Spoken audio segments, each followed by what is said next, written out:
तो न्यूमेरिकल हम यहाँ पे जो है डिस्कस कर रहे थे। तो फर्स्ट न्यूमेरिकल हमारा यहाँ पर स्ट्रेट लाइन मेथड का देखो, the original cost of machinery is 3 lakh, the depreciation is calculated as straight line method and the life of machine is 4 years, the amount of depreciation shall be after 3 years and the book value of asset.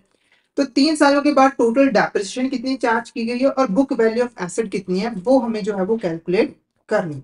ठीक है, तो देखो जैसे मैंने आपको starting में बताया था कि हमें क्या करना होता है, हमारा सबसे पहले एसएलएफ मेथड के अंदर हमें 1 साल का जो है वो डेप्रिसिएशन कैलकुलेट करना होता है, फिर हम उसी से बाकी सालों का डेप्रिसिएशन भी कैलकुलेट कर लेते हैं। तो फर्स्ट ईयर का डेप्रिसिएशन कैलकुलेट करने का फॉर्मूला क्या होता है, depreciation per year is equal to original cost of asset minus scrap value divided by useful life of asset. ठीक है, तो सबसे पहले हम 1 साल का जो है वो डेप्रिसिएशन कैलकुलेट करते हैं। तो हमारी जो ओरिजिनल कॉस्ट है वो है 3 लाख रुपए, ओरिजिनल कॉस्ट है हमारी यहाँ पर 3 लाख रुपए, और हमारी जो स्क्रैप वैल्यू है वो है 0।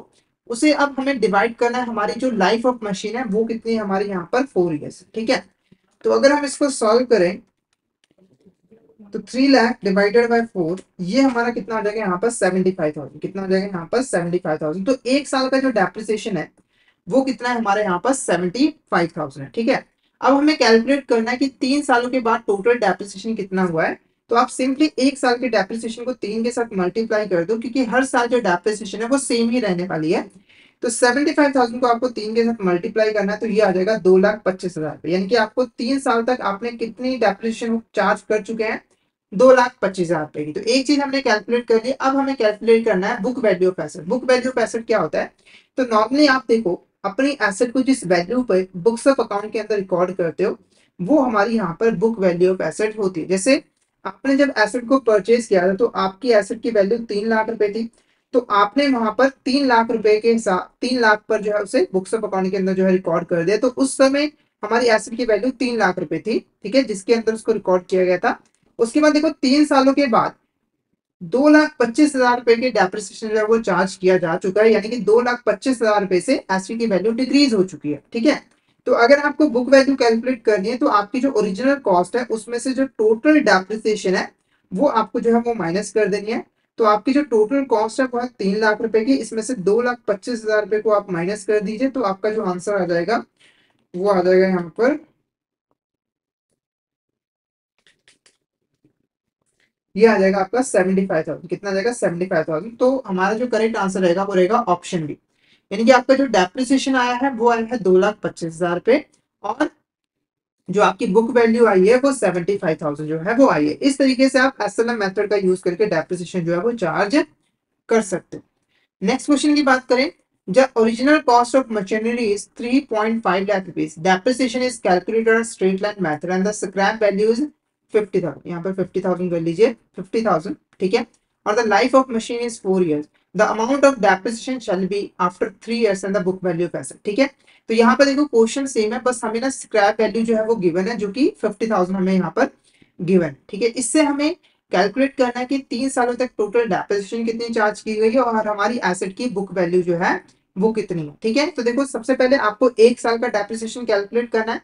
वो कैसे निकलता है, तो जो ओरिजिनल कॉस्ट होती है उसमें से आपको जो स्क्रैप वैल्यू होती है उसे माइनस करना होता है, और लाइफ ऑफ मशीन यानी लाइफ ऑफ जो एसेट होती है उसके साथ जो है वो डिवाइड कर देना होता है।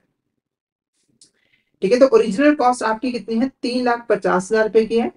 इसमें से आपको जो स्क्रैप वैल्यू है जो कि हमारी 50,000 रुपए है, इसे जो है वो माइनस कर देना और डिवाइड कर देना है 4 के साथ, क्योंकि हमारी मशीन की जो लाइफ है वो 4 साल है।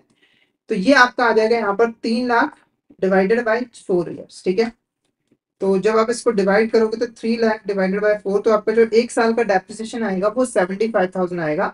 अब आपको 3 साल का डेप्रिसिएशन कैलकुलेट करना है, तो 75,000 को आपको मल्टीप्लाई कर देना है 3 के साथ, तो ये आपका 2,25,000 रुपए आ जाएगा, जो कि हमने ऑलरेडी कैलकुलेट किया हुआ है प्रीवियस क्वेश्चन के अंदर। ओके, अब ये 2,25,000 रुपए जो है वो आ चुका है।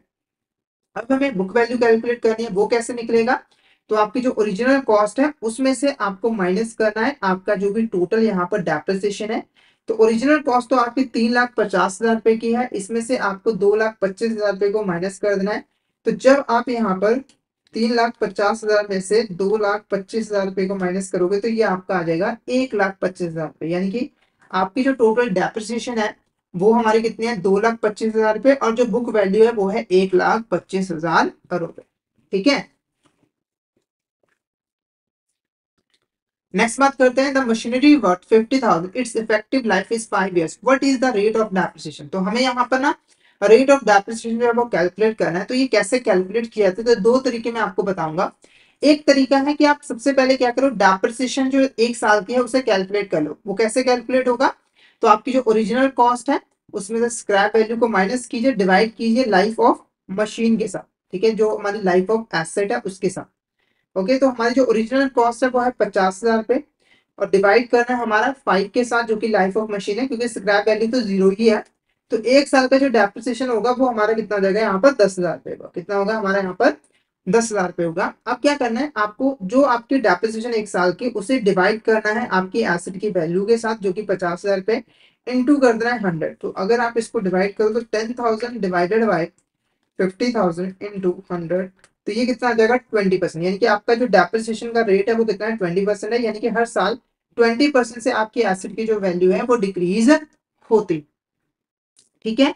दूसरा तरीका थोड़ा सा इजी है, उसमें क्या करना है आपको, सिंपली 100 को डिवाइड कर देना है आपकी जो एसेट की लाइफ है। जैसे 100 है तो इसको 5 के साथ डिवाइड करोगे तो 20% ऑटोमेटिकली आ जाएगा। यानी कि जो 100% वैल्यू है वो 5 सालों में डिक्रीज होगी, और हर साल सेम अमाउंट में डिक्रीज होगी, तो 20% हमारा आ जाएगा। ओके,